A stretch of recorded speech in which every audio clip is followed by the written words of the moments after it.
والله لو بايدي للف عليكم شخص شخص واحضر لكم الوصفه دي عشان تشوفوا نتيجتها هتكون قدامكم عامله ايه.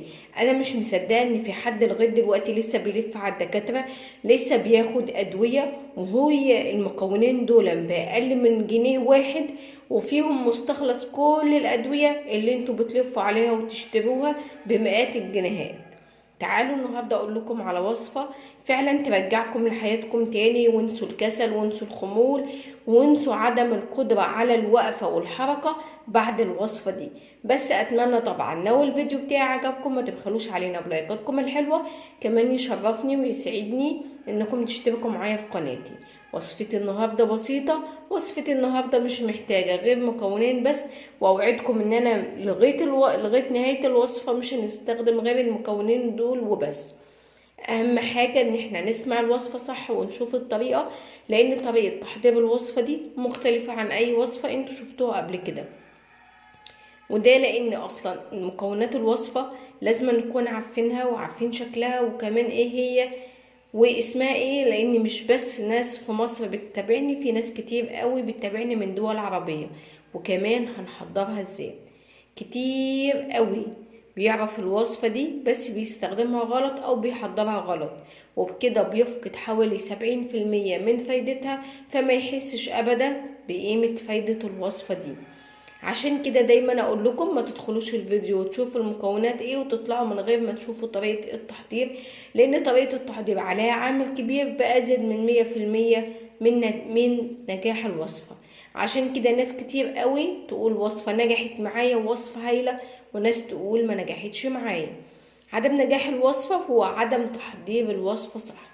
النهاردة معايا اول مكون معايا وهو الكزبرة.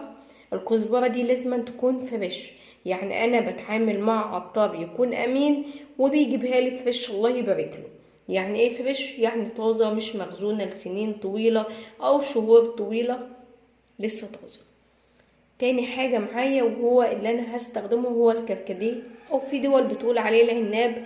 المهم ان احنا لما نيجي نستخدم ما نستخدمش البودر او اللي هي الباكت، لا لازم نستخدم ده اللي هو البلدي، وده برضه هتلاقوه موجود عند اي عطار.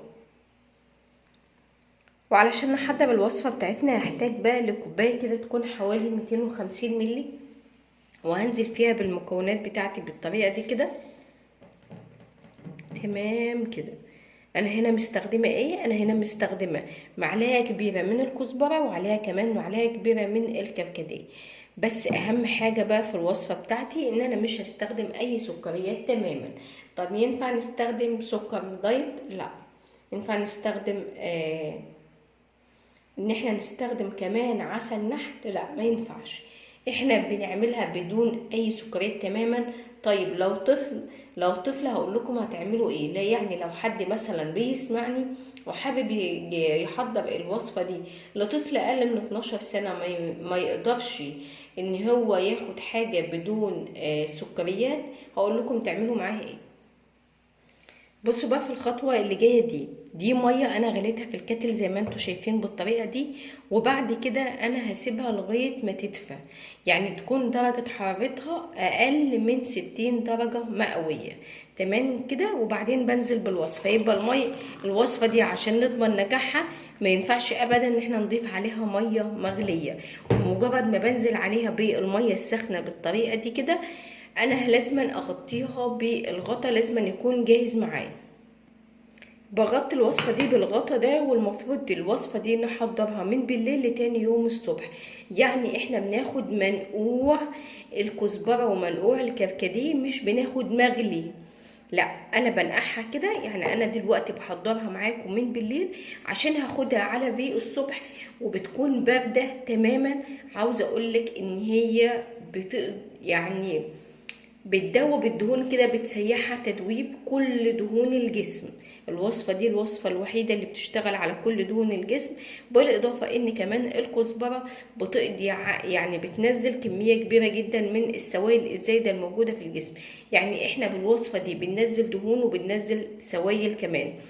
كمان مش بس كده، الوصفة دي بتقلل من ضغط الدم للناس اللي لا قدر الله عندها ضغط دم، فالوصفة دي بتكون ممتازة لكم. المهم ان احنا بناخدها منقوع. عاوزاكم بس تلاحظوا كده ان الكركديه بيتغير لونه ازاي.